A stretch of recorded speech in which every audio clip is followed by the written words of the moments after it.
Good morning and welcome to This Week. Breaking overnight, 2 daring raids. Under cover of darkness in hostile terrain, U.S. commandos target 2 of the world's most wanted terrorists, capturing 1 alive. We've got the latest details on the secret strikes.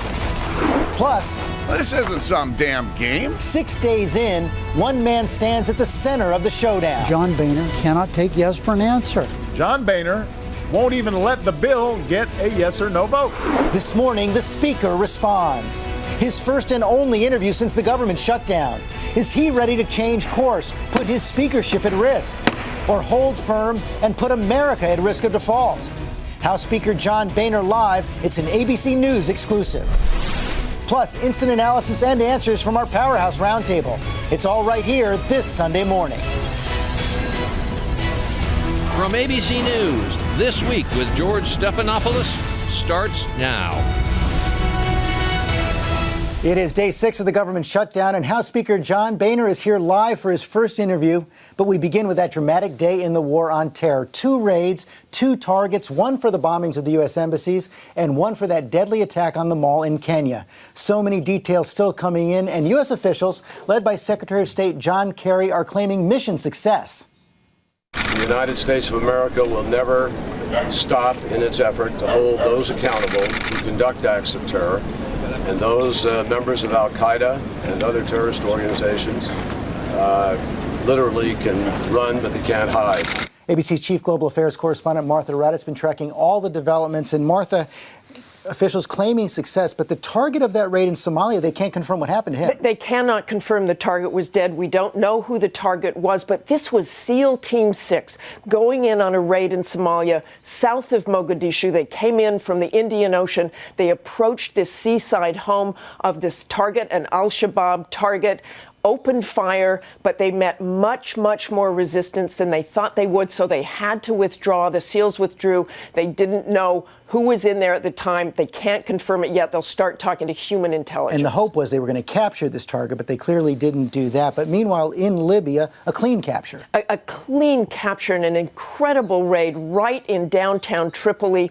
They went in, teams of CIA, FBI, and American troops went in and grabbed this man, Abu Anas al-Libi. He was considered the mastermind of the Kenya bombing, the U.S. Embassy bombing in Kenya. We have been looking for him for 15 years, $5 million reward on his Meantime, head. he's going to be brought back to the United States? He will be brought back to the United States to face trial. He has actually been indicted, but we believe he's on a Navy ship right now. Okay, Martha Raddatz, thanks very much. Let's get more on this now from a man who's been on raids like this, former Navy SEAL Eric Greitens. Eric, thank you for joining us this morning. As I said, you've been on raids to capture al-Qaeda leaders. You actually commanded a special operations task force based in Kenya. Take us inside an operation like this.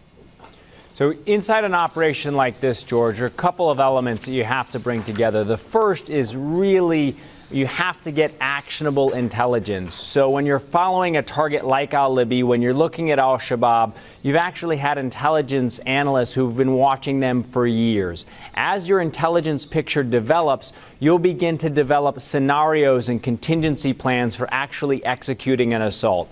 In the days leading up to an assault like this, the assault teams would engage in relentless preparation, rehearsal after rehearsal, doing after-action reviews every time to learn as much as they can so that on the day of the operation, they're as prepared as possible for whatever contingencies they might face on the battlefield. Prepared, but in this operation, as we've just learned, it certainly appears that they met a little more resistance than they expected, had to call in reinforcements.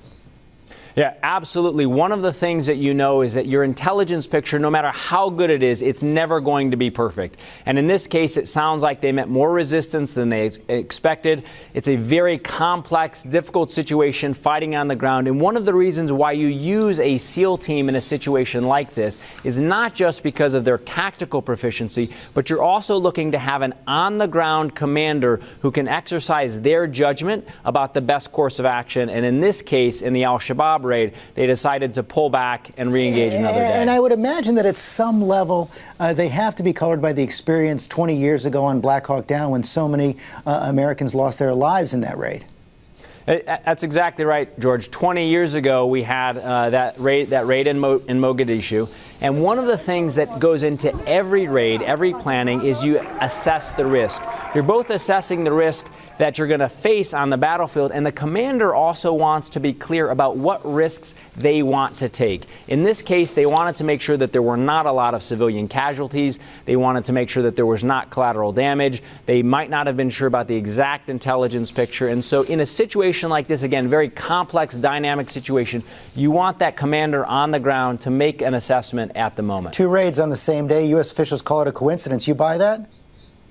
I think one of the things that's happening in a situation like this is that it's perhaps coincidental that both of these targets were actionable. But what happens, George, is that you actually want to maintain the element of surprise. By executing both of these operations at the same time, they made sure that either target was not going to know that American forces were active, that they were responding at the time. So there's actually a lot of advantages to conducting the raids at the same time. Eric Greitens, thanks very much.